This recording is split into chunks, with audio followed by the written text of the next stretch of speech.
Куллил муъминина, айт муъмин ерлерге, яғни біздерге, муъмин ерлерге айт, яғудду мин абсарихим, көздеріне бөтен нәрсе көрінген кезде, арам бөтен нәрсе көрінген кезде түсірсін дейді көздерін. Мен бақылап тұрмын ғой дейді. Кім не істеп жатыр білем дейді. Көрдіңіз ба? Көзге бір рет көрініп қалу ол болады, заңды дейді пайғамбар саллаллаху алейхи вассалам. Өйткені сен ойламаған жерден көрініп қалды бір нәрсе. Сосын жаңағы екінші рет қарайғыңыз келген кезде айт иман келтірген құлдарыма дейді. Муъминдерге айт, яғудду, көздерін түсірсін дейді. Қарамасын дейді да. Сосын көздің харам нәрсе деген Алла тағала істің басы неден басталатыны, сосын іс немен аяқталатынын білдіріп жатыр да мына аятта әдеппен. Қараңыз, көздерін түсірсін және мүшелерін қорғасын дейді. Көзбен мүшені байланыстырып жатыр да, көз сақталмаса мүшеге маза болмайды. Қараңыз, мүше оны не растап тынады, не әйтеуір оны сондай нәрсе ол. Не тоқтап тынады Алла тағаланың рахымымен. Сонда жаңа көз Алла тағала күшті сол жаққа жасап отыр ғой. Көзің тыйып жүр дейді.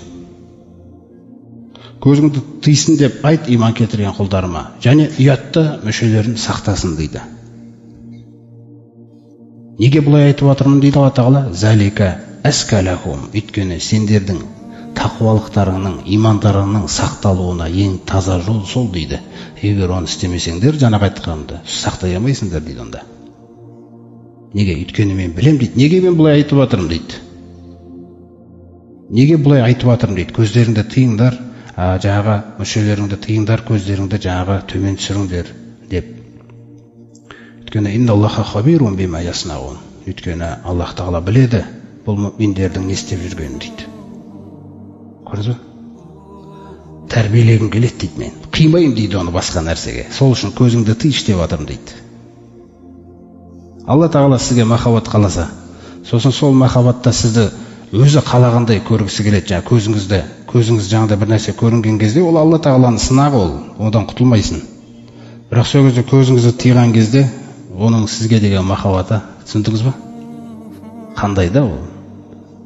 Осылай сақталады ғой бүкіл нәрсе. Ең басты мәселе әрбір істе отырған жеріңде Алла тағалаға ұнау ғой, кетіп баратқан жеріңде Аллаға деген ұнауды, Алланың назарын жоғалтып алмауды.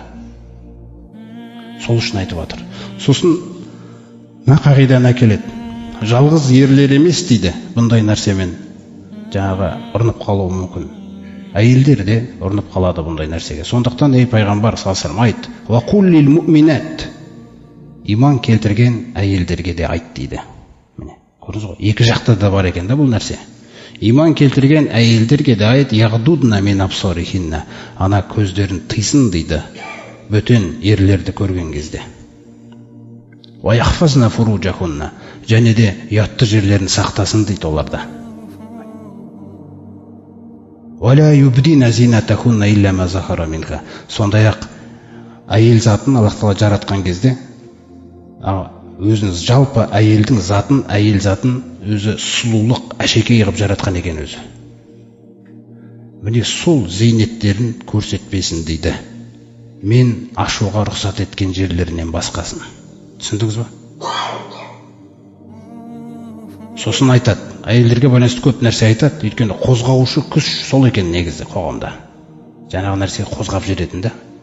Соқтан оларға қарап тұрсаңыз, аят көп созылып отыр қазір. Оларға сосын айт дейді: "Вал ядрибна бихумурихинна аля жуюбихинна". Мынау жаңағы аяттар түскенге дейін әйел кісілерде өзімізде ауылдағы сияқты мына жерде кеуде ашық тұрады ғой былай. Мынаны жуюб деп атайды. Жуюб деп атайды да бүйтіп ашық тұратын нәрсені. Сосын олар орамалды таққан кезде арт жағына тағатын. Біздікілер өзіміздегі арт жағымызға тағамыз бүйтіп. Бірақ мына жақта ашық тұрады. Сосын Алла тағала жаңа аят түсіреді, айт оларға: "Салсын ана орамалларын тек қана арқа жағын емес, алдындағы ойықтарында жапсын" дейді аятта. Көрдіңіз бе? Ана еркектің көзін әкететін жақтардың бәрін жабыңдар деп жатыр ғой. Аяңдар ана еркектерді деп жатыр анау. Олар еркек болғанмен әрбір адам әлсіз жаралған. Көмектесіңдер аналарға. қарайтын нәрсе қалдырмаңдар деп тұр ғой жалпы. Түсіндіңіз ба? Сондай мағынада соны айтып жатыр. Жапсын ананы деп жатыр да. Вәлә юбдина зинатахунна, өздерінің әшекей рұқсат етілетін ашылатын жерлері, шаш мысалы дегендей, мынау білектері былай. Мынау сән деп отыр аталы бұны. Әйел затына қалай, мынау сәндерің дейді сендердің. Әркімге көрсетпе дейді аны. Қараңыз қандай.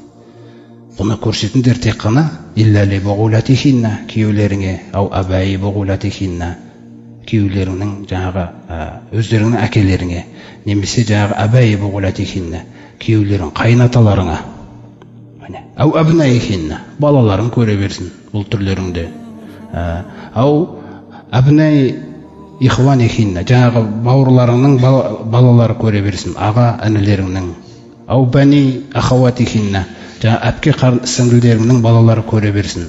Заңды қойып беріп жатыр да тала түгелін. Осы нәрселердің бәрі. Өз бауырларың, әпкелерің, қарындастарың, ау ниса ихинна, өздерің араласып жүрген әйелдер. Дін жолында жаңағыда өздерінің туысқан әйелдерінің арасында ашыла берсін дейді. Ау иттифлиллазина лам ясхару аля аурати ниса. Сондай-ақ әуреттің не екенін танымайтын баланың көзінше де бола береді дейді. Аятта түгел нәрсені реттеп берген. Сосын бір нәрсені тағы баяндайды. Үстіңгі орамалдан бір келді, ана орамалда омырауларындағы нелерін жапсын деді ғой. Сөйтіп ол былай болып кетті да. Түсіндіңіз ба? Одан кейін айтады: "Вала ядрибна би арджулихин", ана аяқтарымен ұрмасын дейді жүрген кезде. Ана аяқтар деген о кездерде колокольчик болатын. Түсіндіңіз ба? Қазір сондай бір аяқ киім жүрген кезде денеңіздің қозғайтын. Солай қозғап жүреді. Ол қозғалуды не дейді Алла Тағала? Әдеппен сөйлеп жатыр. Аяқтарымен ұрмасын, лию'лама, білініп қалу үшін анау жерде тұрған еркектерге. Қараңыздар. Ма юхфина мин зинатихинна, жасырып жүрген сәндері көрініп қалмас үшін дейді да. Жалпы бұл нәрсені айтып жатқан себебім дейді: ей еркектер, ей әйелдер, ватубу илаллахи жамиған. Жалпы осы қарау, қарамау, бір-бірлеріңе жаңағы нелеріңді көрсетпеу тұрғысынан дейді, түгелдерің тәубаға бірдей келу керексіңдер дейді. Көрдіңіз ба? Түгелдерің бірге тәубаға келмесеңдер қиын болады дейді біраз. Сынақ болады бұл біраз уақытқа дейін да. Айюхал муъминун лааллакум туфлихун. Барлықтарың, әйелдерің, еркектерің қосылып бірге тәубаға келмесеңдер осы мәселеде, жаңағы аяттаға байланысты мәселеде, сол кезде ғана сендер табысқа жетесіңдер дейді. Ал оған дейін енді шыдаңдар, күресіңдер, көрсетіңдер иманның адам екендеріңді деп отыр ғой.